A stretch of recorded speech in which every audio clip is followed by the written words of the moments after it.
Hello guys, welcome to the new video in the playlist System Design. Now, we have in the previous video discussed what is system design. Now, in this video, let's see the key terminologies and concepts in system design. Watch the video till the end and follow the entire playlist to understand the concepts of system design very easily, intuitively, and very simply. I will promise you that this playlist will be very simple for you to understand and crack any interview. There won't be anything complex. If there is anything complex that will be provided to you, then you can unsubscribe.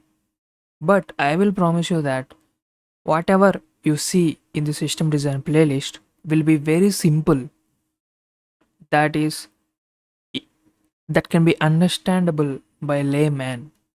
I will teach you those concepts in a simplest way possible so you can happily enjoy this entire playlist. Now let's dive into the video. Key terminologies and concepts in system design.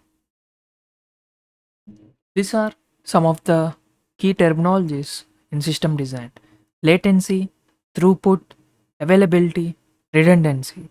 Now, let's dive into each terminology and see what it is. Let's see what is latency. Now, latency is basically the time required for the transmission of a single packet is called latency. Let's understand this definition in simple terms. Let's say you have a device connected to modem modem and there is a server which is connected to internet,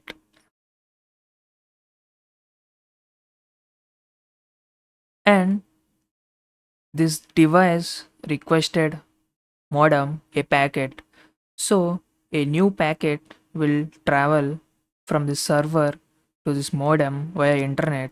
But as you know, the server and modem are not located at a single place, so this packet, data packet, will travel from internet to the modem. So this will take some time. Let's say this is t mi- microseconds or milliseconds. We call this t as latency. This is very simple to understand, very basic to understand. I hope you understood this. It's the delay, or it's the time required for the packet to travel from server to the device. We call that as latency. Now, let's see what is throughput. Throughput means the amount of data successfully transmitted in the system in a given time. So basically, remember the previous setup where we have a device, a server, a internet, a modem. Now, in this setup, imagine that we are counting amount of data that has passed in the last t minutes. Last t minutes.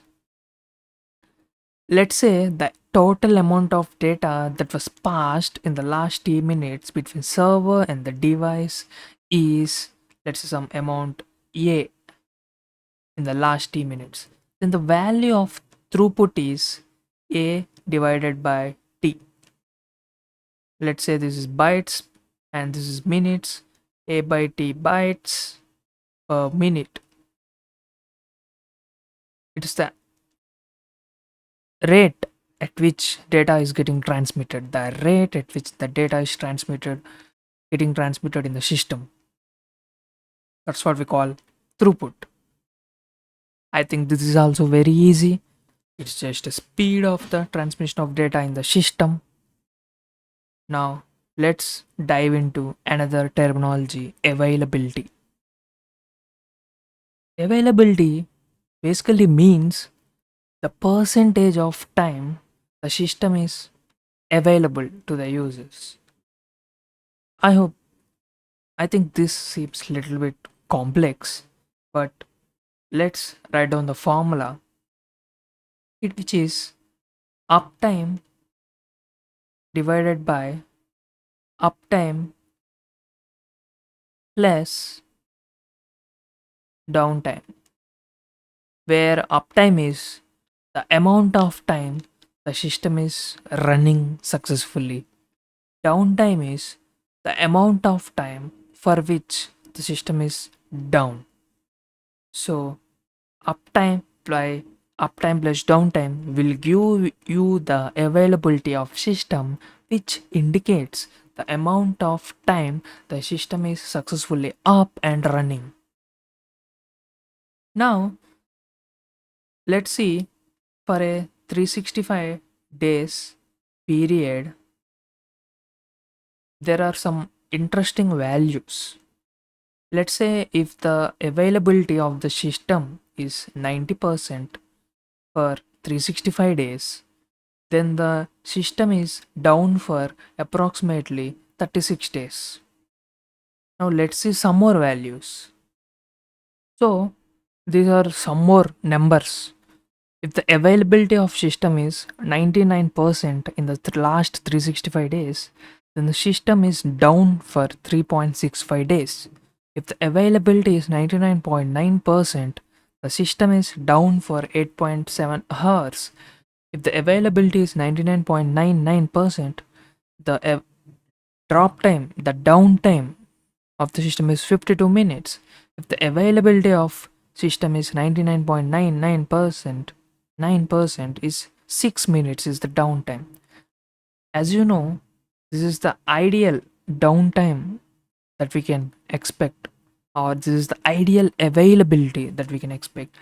As you remember, in the previous years, the Facebook server got down for some time. I think it was down for some 52 minutes, and between 8.97 hours the system was down.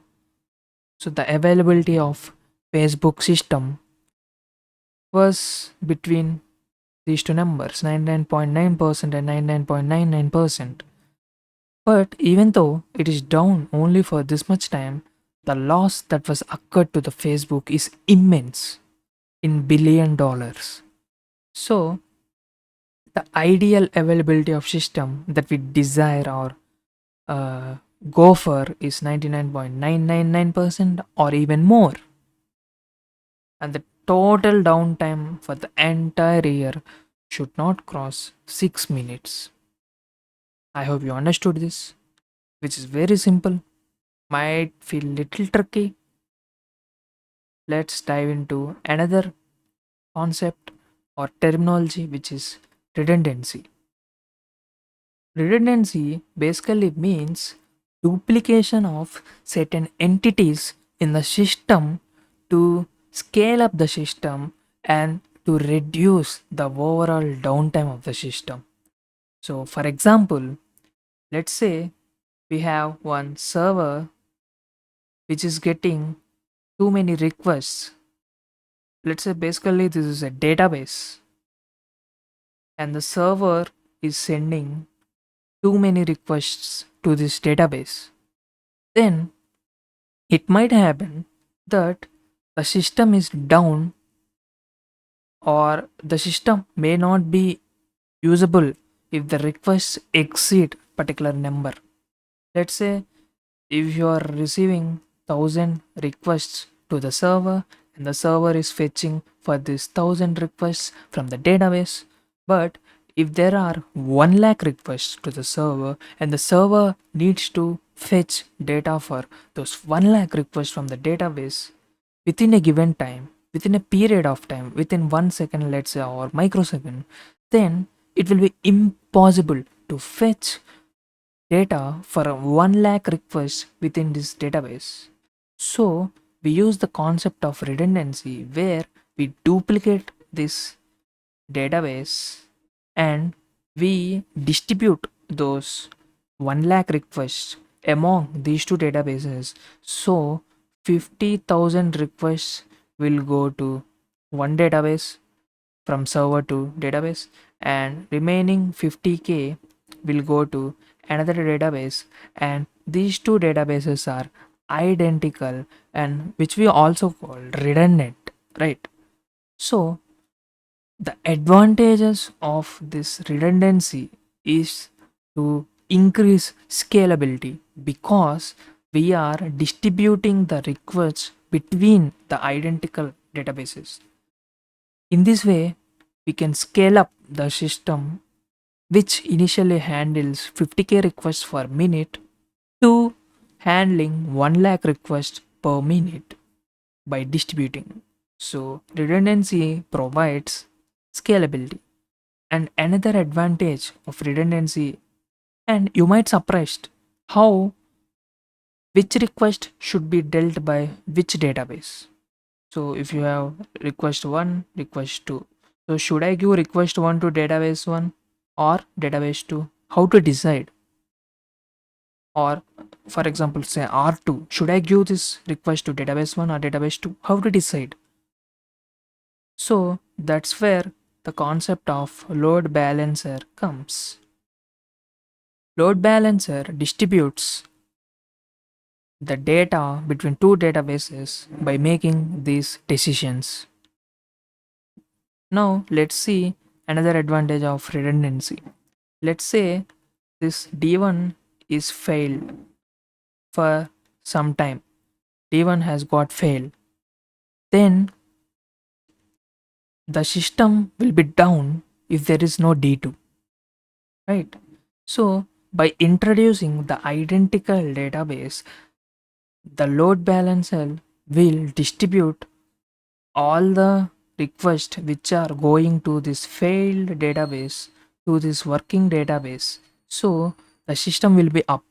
Even though one of the database has got failed, has got corrupted, because of the load balancer, all the requests will go to the good database or running database, and the system will be up. Imagine if there is no database D2, then if D1 has got failed, then the system must be down for some time, and also data loss will also occur. But because of redundancy, we have D2, and load balancer will send all the requests that are going to the failed database to the working database, and the system will be up.